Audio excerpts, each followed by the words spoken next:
Selamat malam untuk orang-orang yang kalau weekend harus chatting, cari teman jalan dengan siapa. Hamdan wa syukronillah, la haula wala quwata illa billah. Amma ba'd. Mudah-mudahan dengan tausiah ini botol-botol keluar dari kepala kalian. Ya, yang suka botol. Yuk, kita awali dengan membaca Fatihah bersama-sama. Ala diniyah Al-Fatihah. A'udzubillahi.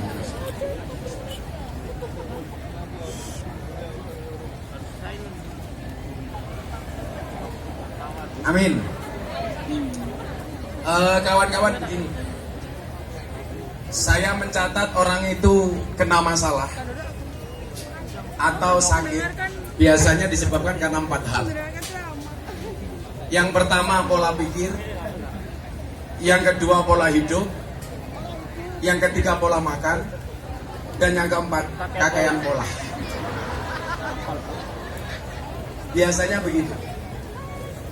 Termasuk yang kakaian pola itu pacarannya dengan siapa, malam minggu dengan siapa. Ada yang seperti itu?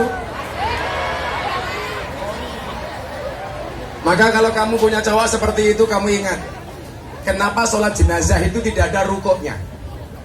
Itu artinya apa? Jangan pernah merendahkan diri di hadapan orang yang akan meninggalkan kamu.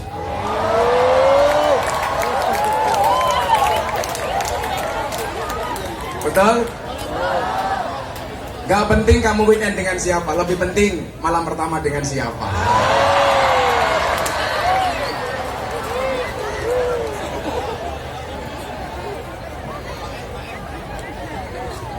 Yang pertama pola pikir. Kenapa banyak orang punya masalah? Karena dia tidak mampu menjaga pola pikirnya. Kawan-kawan begini, apa bedanya cowok dengan cewek? Yang pertama, cowok itu lebih menggunakan logikanya, sementara cewek lebih menggunakan perasaannya. 86% cewek itu menggunakan perasaan, 86% cowok itu menggunakan logikanya. Artinya menggunakannya 86% logikanya, 86% perasaannya. Itulah alasan kenapa cewek itu tidak dikasih hak untuk menceraikan diri. Bisanya minta cerai, dia tidak bisa menceraikan. Cewek itu tidak bisa mentalak, tapi bisa minta talak. Pertanyaannya, kenapa cewek tidak dikasih wewenang untuk mentalak? Karena terlalu menggunakan perasaan. Sehingga ketika cewek itu marah, dia tidak kenal di mana dia marah. Mau di pinggir jalan, mau sedang naik gojek, bahkan sedang nonton konser. Kalau sudah marah dengan pasangannya, langsung diluapkan. Kenapa? Karena menggunakan perasaan. Beda dengan cowok, lebih banyak menggunakan logika. Yang dipakai 86% cenderung kepada logika. Itulah alasan kenapa orang gila itu paling banyak cowok. Betul? Coba kamu lihat orang gila di pinggir jalan, itu rata-rata cowok, mas. Kenapa mereka gila? Gara-gara terlalu cenderung menggunakan pikiran. Tapi hebatnya satu, survei membuktikan orang gila itu nggak pernah sakit. Buktinya apa? Karena kemarin COVID-19 itu nggak ada orang gila yang dipaksa pakai vaksin. Mereka nggak ada yang pakai masker. Buktinya mereka sehat. Coba Anda lihat, orang gila itu sehat. Kehujanan, nggak pernah masuk angin. Buktinya nggak ada orang gila minta keroan. Nggak ada. Makan nasi busuk, perutnya tidak sakit. Tidur di pinggir jalan, mereka enjoy. Pertanyaannya, kenapa orang gila itu nggak pernah sakit? Karena nggak punya beban pikiran. Itu artinya kalau kamu semua pengen sehat terus, gampang. Jadilah wong. Jadilah orang yang tidak punya beban pikiran, goblok. Malah wong gendeng gitu.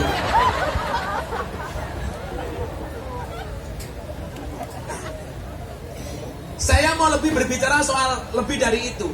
Karena yang saya lihat yang datang ini rata-rata generasi milenial, Gen Z lah. Yang tua-tua dikit juga ada lah. Kalau yang di belakang, di depan jelas milenial, yang di belakang kolonial. Walaupun seleranya juga milenial. Apa yang membedakan anak-anak muda hari ini dengan orang tua dulu? Orang tua itu tidak cepat move on karena yang dipikirkan masa lalu. Sementara anak-anak muda hari ini berpikirnya tentang masa depan. Mereka lebih cepat move on. Kalian tahu kenapa move on itu berat? Ya, move on itu berat kenapa? Karena dari SD sampai perguruan tinggi yang dipelajari hanya menghafal dan mengingat, bukan melupakan. Iya.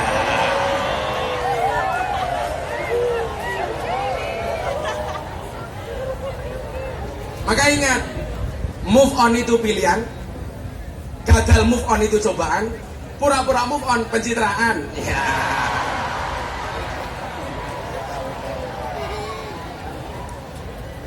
Makanya kalian jangan pernah melakukan mengulangi kesalahan yang sama. Kenapa? Karena masih banyak kesalahan lain yang harus kita coba. Termasuk berpikir ke depan itu apa? Kita hari ini hidup di era 5.0, era society 5.0.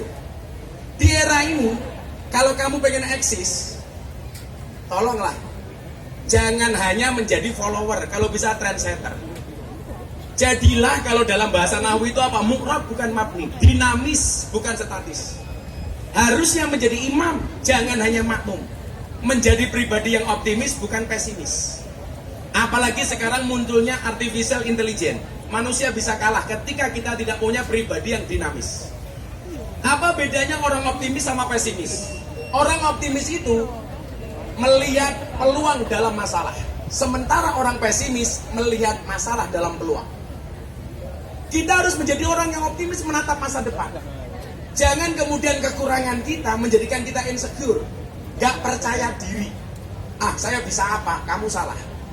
Saya melihat peluang dalam masalah. Dulu gak ada yang berani masuk doli. Saya orang yang pertama kali masuk doli, ketemu dengan para begenggek. Yang teriak-teriak pasti tamu reguler. Ya, modern. Kamu tahu bapak begenggek itu pekerjaannya apa? Jual kroto. Apa itu kroto? Pakan manuk.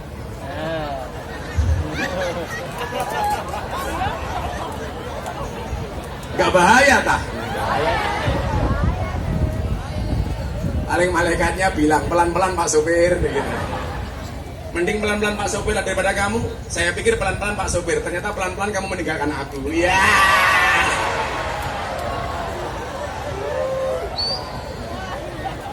Kamu tahu kenapa cicak di dinding itu diam-diam merayap? Karena kalau diam-diam menipu itu pacarmu.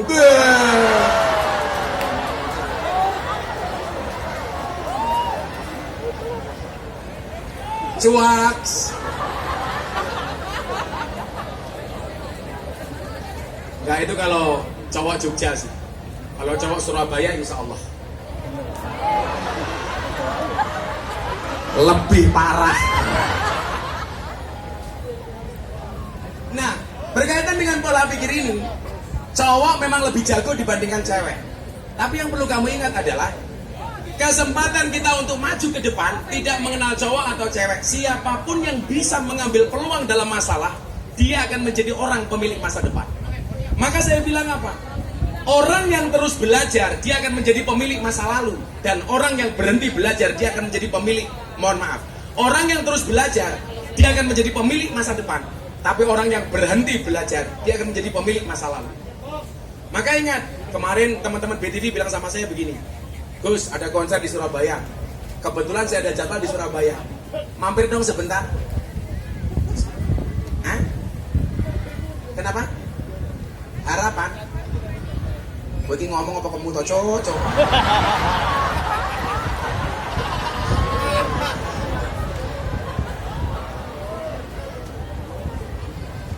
Acara apa? Ya ngaji lah, masa emakku pura goblok.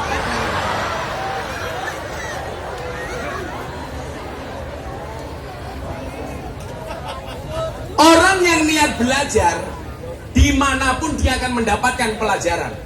Tapi orang yang tidak niat belajar, sedang belajar pun dia tidak akan pernah mendapatkan pelajaran. Makanya pelajaran itu bisa dimanapun, termasuk di area konser. Kalau gini mah biasa. Saya 2 minggu yang lalu baru pulang dari Bali, klub malam terbesar di Bali. Tadi malam saya dari Gang Sono Tretes Pasuruan, bertemu dengan mbak-mbak PSK. Karena kebetulan kemarin sebelum Ramadan saya membagi 880 mukena. Saya itu punya kebiasaan membagi mukena untuk mbak-mbak PSK dan mbak-mbak Purel. Kemarin saya membagi 580 mukena. Ramadan mereka nggak pulang. Akhirnya mereka teraweh di tempat lokalisasi menggunakan mukena dari Gus Miftah. Dan luar biasanya apa? Setelah teraweh kerja lagi.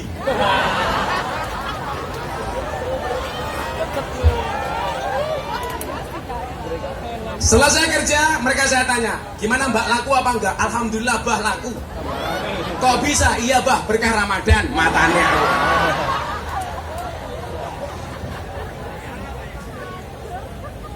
Nah, kalau kita bicara era 5.0, itu ada beberapa hal yang harus kita kuasai. Saya sebut dengan 4C, ada 4C. Kemampuan yang harus dimiliki oleh generasi milenial yang rata-rata hari ini mengandalkan medsos sebagai tempat mencari informasi. Saya tuh ngitung dong, kalau usia saya ke bawah itu rata-rata Instagram dan TikTok. Tapi kalau usia saya ke atas itu mereka lebih percaya dengan Facebook. Usia-usia tua. Maka kalau kamu masih punya Facebook jelas kamu tua. Saya ada jamaah janda usia 60 tahun. Jam 11 malam dia update status. Ada nggak yang mau jadi imamku? Janda 60 tahun. Akhirnya saya komentari, ada mbah, siapa Gus Israel? Swidak tahun gula imam lah goblok tuh yang. Makanya mas-mas tuh kalau suka sama cewek nggak usah pakai sindiran. Mau nggak kamu jadi makmumku? Alah, salah, langsung saja dituju mas. Nanti kamu bilang mau nggak kamu jadi makmumku deh? Ceweknya jawab, sorry mas aku sholat modar. Langsung saja. Kalau seneng itu harus ngomong, soal ditolak gampang, cinta ditolak Samsudin bertindak.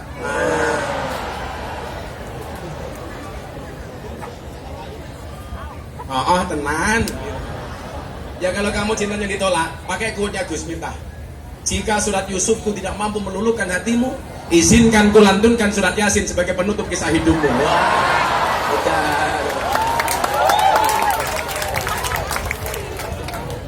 Aku malah galau. Kupinang kau dengan bismika Allahumma ahya wa bismika amut.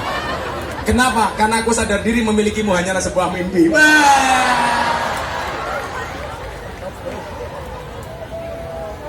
Santai bro.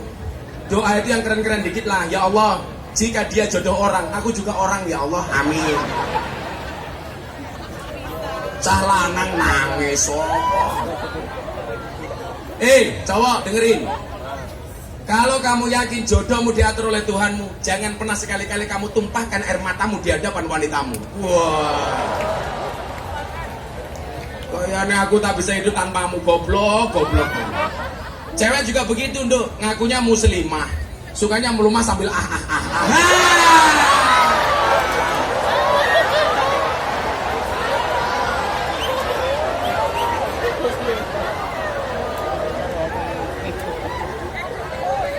Tuku bawang kleru mrico wis kebacot sayang mong dianggep Semarang kaline budek sing disayang matane sing disayang matane jajal sholawat sholatullah salamullah ala toha sholatullah salamullah ala yasin ala yasin cakep tawasana bibis wabil hadi rasulillah wa kulli mujahidilillah bi ahlil bi ahlil bad laku rumangsa ora glowing santai wae le nambah.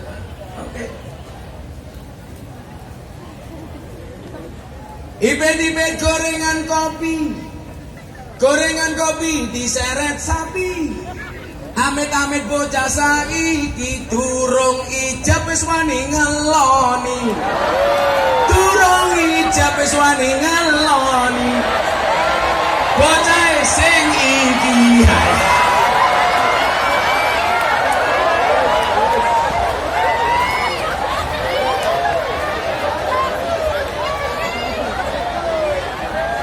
Kamu jangan gemuk-gemuk. Belakangmu.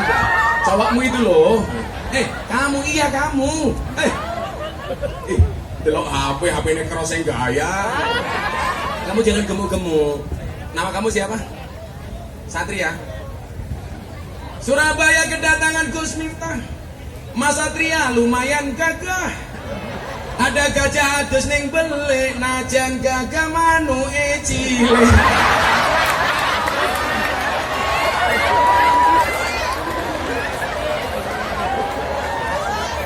Ya karena kamu gemuk. Di Jogja itu ada dokter penelitian, cowok itu kalau perutnya besar biasanya burungnya kecil. Lato-lato nih kisut.